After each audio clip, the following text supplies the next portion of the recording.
हर high level language को translate करने के लिए उसका अपना ट्रांसलेटर होता है। जैसे कि सी लैंग्वेज का जो ट्रांसलेटर है वो सी कंपाइलर होता है। क्योंकि कंप्यूटर जो है वो सोर्स कोड को नहीं समझ सकता, इसीलिए सोर्स कोड को कन्वर्ट किया जाता है ऑब्जेक्ट कोड में, और उस ऑब्जेक्ट कोड सोर्स कोड को ऑब्जेक्ट कोड में कन्वर्ट करता है लैंग्वेज ट्रांसलेटर। अब हमें किसी भी प्रोग्रामिंग लैंग्वेज में प्रोग्राम करने के लिए, उसको एडिट करने के, चेंजेस करने के लिए, उसको कंपाइल करने के लिए, उसको डिबग करने के लिए एक एनवायरनमेंट, एक सॉफ्टवेयर की जरूरत होती है। ऐसी एनवायरनमेंट जिसमें हम एक कंप्लीट कंप्यूटर प्रोग्राम को लिख सकें, उसको एग्जीक्यूट कर सकें, उसे कंपाइल कर सकें, उसकी टेस्टिंग कर सकें, उसमें से एरर रिमूव कर सकें, उसकी डिबगिंग कर सकें, ऐसी एनवायरनमेंट को बोलते हैं इंटीग्रेटेड डेवलपमेंट एनवायरनमेंट, IDE। सी लैंग्वेज में प्रोग्राम करने के लिए और उसको कंपाइल और एग्जीक्यूट करने के लिए हमारे पास बहुत सारे एडिटर्स होते मौजूद हैं, जिसमें सबसे कॉमनली यूज्ड हमारे पास टर्बो सी एडिटर है, जिसको TC एडिटर भी कहा जाता है। तो आप स्क्रीन पे इंटरफेस देख रहे हैं, ये टर्बो सी एडिटर का इंटरफेस है। टर्बो सी एडिटर जो है वो इंटीग्रेटेड डेवलपमेंट एनवायरनमेंट है, क्योंकि इसमें हमारे पास जो है सी प्रोग्राम को लिखने, उसे कंपाइल करने, उसे डिबग करने, उसे एडिट करने और रन करने की सारी ऑप्शंस मौजूद हैं। टर्बो सी एडिटर में जो ये है, ये मेन्यू बार है। मेन्यू बार में सबसे पहली जो ऑप्शन है वो है फाइल की। जो फाइल मेन्यू है, इसमें एक सी प्रोग्राम को लिखने के लिए, उसे ओपन करने के लिए, एक नया सी प्रोग्राम क्रिएट करने के लिए और उसे सेव करने के लिए ऑप्शंस मौजूद हैं। जो एडिट मेन्यू है, इसमें प्रोग्राम को कॉपी करने के लिए, पेस्ट करने के लिए, कट करने के लिए, अनडू या रीडू करने के ऑप्शंस मौजूद हैं। सर्च मेन्यू में कोई स्पेसिफिक सी प्रोग्राम में से कोई स्पेसिफिक वर्ड को फाइंड करने के लिए, उसे सर्च करने के लिए या उसे रिप्लेस करने के लिए जो है वो ऑप्शंस सर्च मेन्यू में होती हैं। और रन की ऑप्शन है, उसमें सी प्रोग्राम को एग्जीक्यूट करने के लिए कमांड्स मौजूद हैं। कंपाइल मेन्यू में सी प्रोग्राम को कंपाइल करने के लिए, उसे ट्रांसलेट करने के लिए, उसकी लिंकिंग करने के लिए जो है वो ऑप्शंस दी जाती हैं। डिबग की ऑप्शन में हमारे पास सी प्रोग्राम में जो एरर्स होते हैं उसको फाइंड करने और उसको रिमूव करने के लिए ऑप्शंस मौजूद हैं। डिबग के बाद जो है प्रोजेक्ट की ऑप्शन है मेन्यू बार में। प्रोजेक्ट मेन्यू में जो सी प्रोग्राम का प्रोजेक्ट है उसे मैनेज करने की ऑप्शंस मौजूद होती हैं। जिस तरह एक जो प्रोजेक्ट है उसमें एक से ज्यादा सी प्रोग्राम्स हो सकते हैं।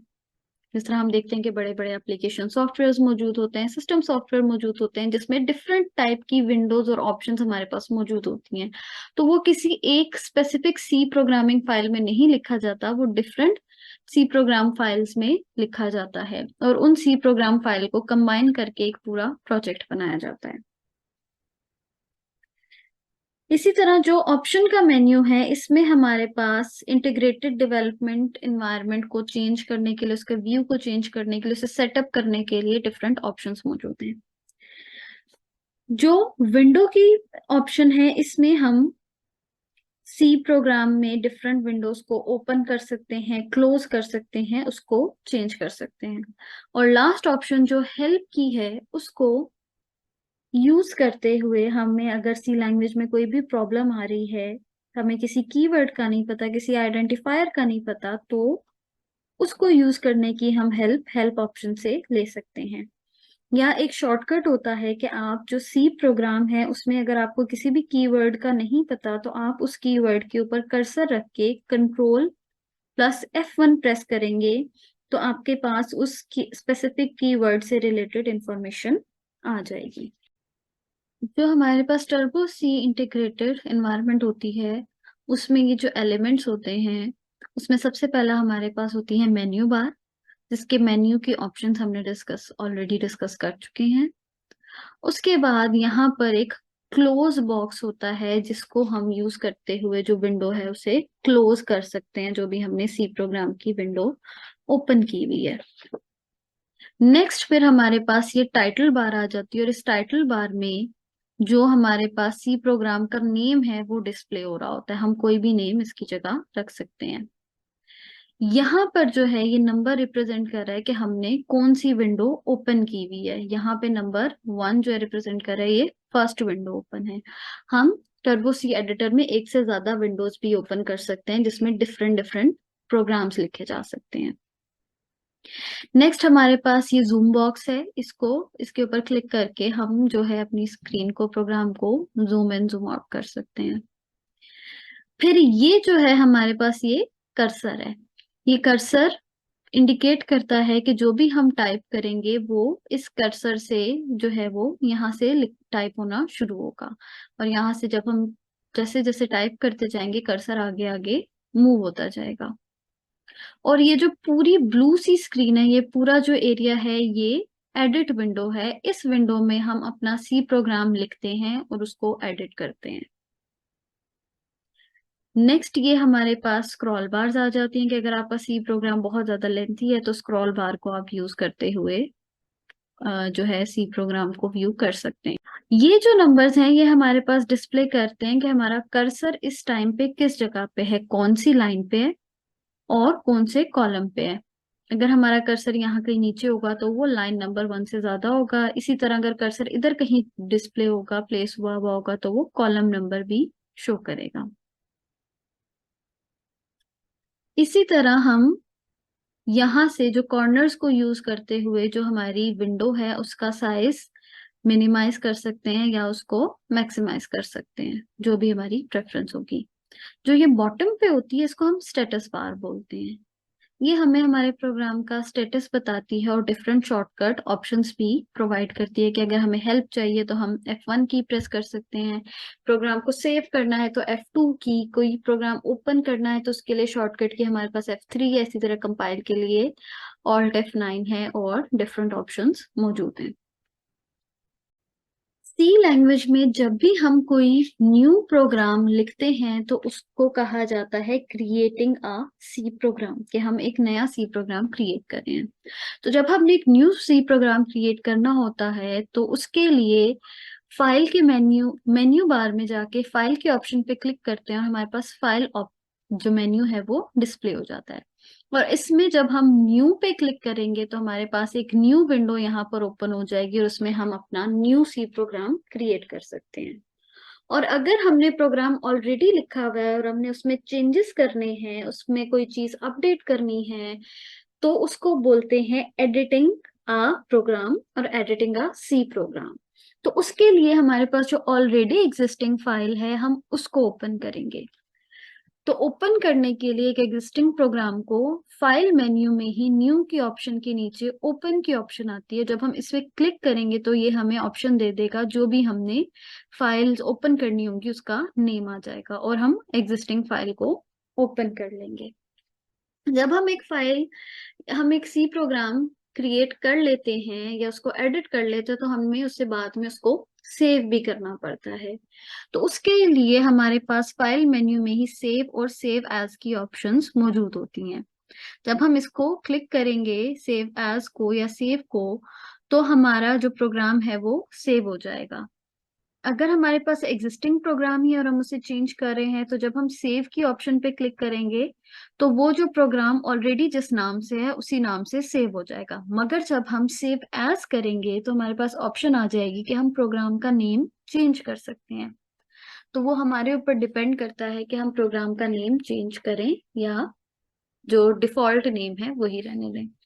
इसी तरह जो सेव ऑल है, जैसे कि हमने देखा कि हम एडिटर में एक से ज्यादा विंडो ओपन कर सकते हैं, अप टू 9 विंडोज ओपन कर सकते हैं, और हमने सबको अगर एक साथ सेव करना है तो हम सेव ऑल के ऑप्शन यूज करेंगे। हम जब टर्बो सी एडिटर में प्रोग्राम लिखते हैं तो उसको सेव किए बगैर भी कंपाइल और रन कर सकते हैं। मगर ये ज्यादा बेहतर होता है कि अगर हम एक प्रोग्राम को सेव पहले कर लें और उसके बाद उसे कंपाइल करें, क्योंकि अगर कोई हमारे पास इश्यू आ जाए, कोई सिस्टम हैंग हो जाए, तो हमारा प्रोग्राम जो है वो हमारे पास सेव रहना चाहिए ताकि हम उसे बाद में यूज कर लें। इसी तरह एक सोर्स कोड को ऑब्जेक्ट कोड में कन्वर्ट करने के लिए हमें सी प्रोग्राम को जो है वो कंपाइल करना होता है, जिसकी ऑप्शन हमारे पास आती है मेन्यू बार में कंपाइल के ऑप्शन को क्लिक करके। जब हम इस कंपाइल के बटन को क्लिक करेंगे तो हमारे पास ये कंपाइलेशन मेन्यू ओपन हो जाएगा। और जब हम कंपाइल की ऑप्शन को क्लिक करेंगे तो से हमारा ये जो सोर्स कोड है ये ऑब्जेक्ट कोड में कन्वर्ट हो जाएगा और हमारे पास डॉट ओबीजे फाइल से सेव हो जाएगा। हम एक सी प्रोग्राम को सेव करते हैं तो उसकी एक्सटेंशन हमारे पास बन जाती है डॉट सी। फिर जब हम उस प्रोग्राम को कंपाइल करते हैं, उसे ऑब्जेक्ट कोड में कन्वर्ट करते हैं, तो उसकी जो ऑब्जेक्ट फाइल है वो सेव होती है एक्सटेंशन से, जो होती है डॉट ओबीजे एक्सटेंशन।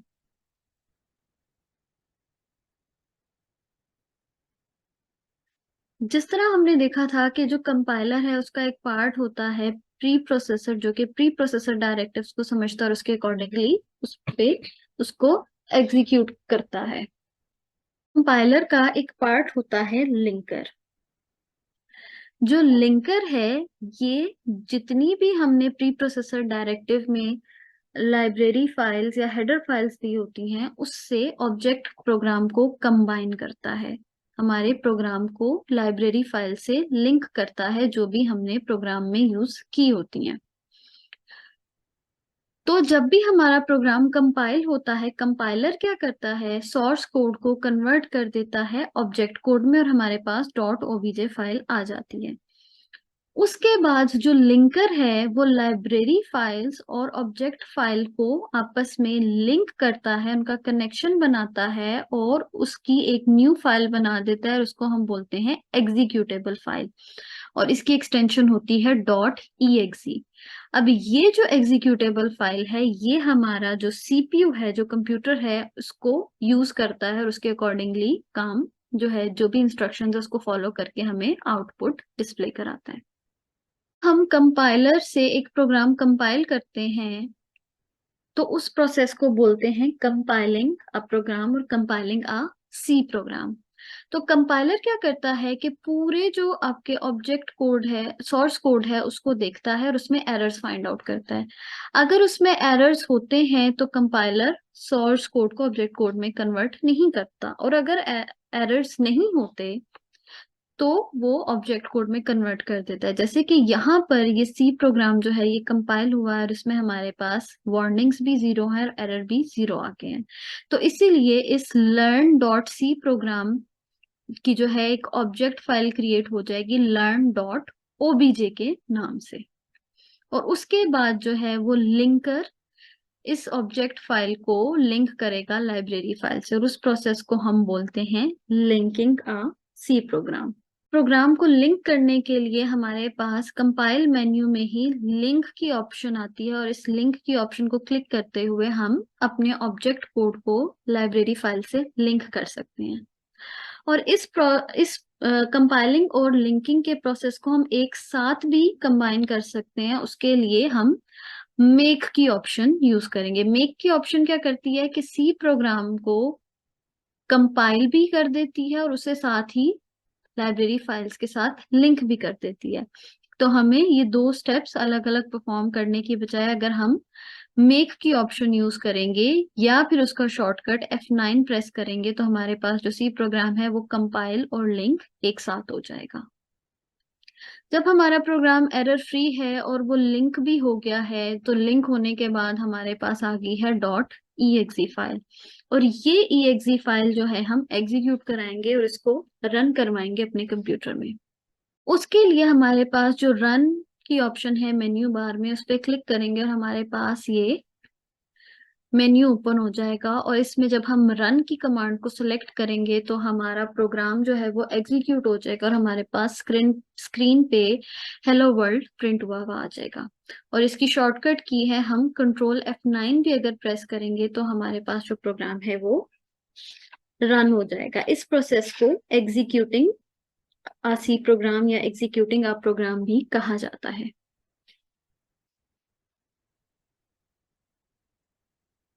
अगर यहाँ पर देखा जाए तो यहाँ पर हमारे पास जो है वो प्री प्रोसेसर डायरेक्टिव में जो हेडर फाइल्स हैं वो डबल कोट्स में है, और यहाँ पर जो है वो हेडर फाइल नेम एंगुलर में है। तो हम जो इंक्लूड डायरेक्टिव है इसमें हेडर फाइल एंगुलर ब्रैकेट में भी लिख सकते हैं और डबल कोट्स में भी लिख सकते हैं, तो हमारे पास एरर नहीं आएगा। मगर इसके अलावा और किसी स्पेशल कैरेक्टर को यूज करते हुए हम हेडर फाइल नहीं लिख सकते। अगर हमने एक सी प्रोग्राम जो है वो एक विंडो में लिखा है और हम उसे कंपाइल करने के बजाय डायरेक्ट रन करवा दें, तब भी हमारा प्रोग्राम जो है वो एग्जीक्यूट हो जाएगा। फिर क्या होगा कि जो टर्बो सी एडिटर है वो खुद ही उस प्रोग्राम को, उसकी जो प्री प्रोसेसिंग स्टेप्स हैं उसको परफॉर्म करेगा, उसको जो सोर्स कोड है उसे ऑब्जेक्ट कोड में कन्वर्ट करेगा, लिंकर खुद ही उसको जो है वो लाइब्रेरी फाइल से लिंक करके एग्जीक्यूटेबल फाइल में कन्वर्ट कर देगा, और हमारे पास .exe फाइल जो है वो कंप्यूटर के ऊपर रन हो जाएगी। तो अगर हमने कंपाइल और लिंकिंग सेपरेटली नहीं करनी, तो हम सिंपली रन की ऑप्शन को सिलेक्ट करते हुए अपना प्रोग्राम को इजीली रन कर सकते हैं, और उसी में वो कंपाइल भी हो जाएगा। जो सी प्रोग्राम की एग्जीक्यूशन के लिए जो स्टेप्स जरूरी हैं, जो बेसिक स्टेप्स हैं, उसको हम इस फ्लो चार्ट की हेल्प से एक दफा और समराइज कर लेते हैं। सबसे पहले हमारे पास जो प्रोग्राम लिखा जाता है वो सेव होता है .c एक्सटेंशन से, जैसे कि यहाँ पर है first.c। ये सोर्स फाइल कंपाइलर के पास जाएगी, कंपाइलर इसके एरर्स चेक करेगा, और अगर ये एरर फ्री होगी तो इसे ऑब्जेक्ट फाइल में कन्वर्ट कर देगा और इसकी एक ऑब्जेक्ट फाइल बना देगा जो कि first.obj के नाम से सेव हो गई है। ये बन जाती है हमारी ऑब्जेक्ट फाइल। उसके बाद लिंकर इस ऑब्जेक्ट फाइल को यूज करेगा और लाइब्रेरी फंक्शंस को इस ऑब्जेक्ट फाइल के साथ कंपाइल करेगा और एक एग्जीक्यूटेबल फाइल बना देगा जिसकी एक्सटेंशन है .exe। उसके बाद हमारी ये जो .exe फाइल है, जो एक्सटेंशन फाइल है, ये सेव हो जाएगी हार्ड डिस्क में। फिर जब सीपीयू ने इस फाइल को एग्जीक्यूट करना होगा तो लोडर जो है मेमोरी से, हार्ड डिस्क से ये फाइल उठाएगा, उसे मेन मेमोरी में लोड करेगा, और जब ये exe फाइल मेन मेमोरी में लोड हो जाएगी तो उसके बाद सीपीयू इसको एग्जीक्यूट करेगा, और जब सीपीयू इसको एग्जीक्यूट करेगा तो इसका जो आउटपुट है वो हमारी स्क्रीन पर डिस्प्ले हो जाएगा।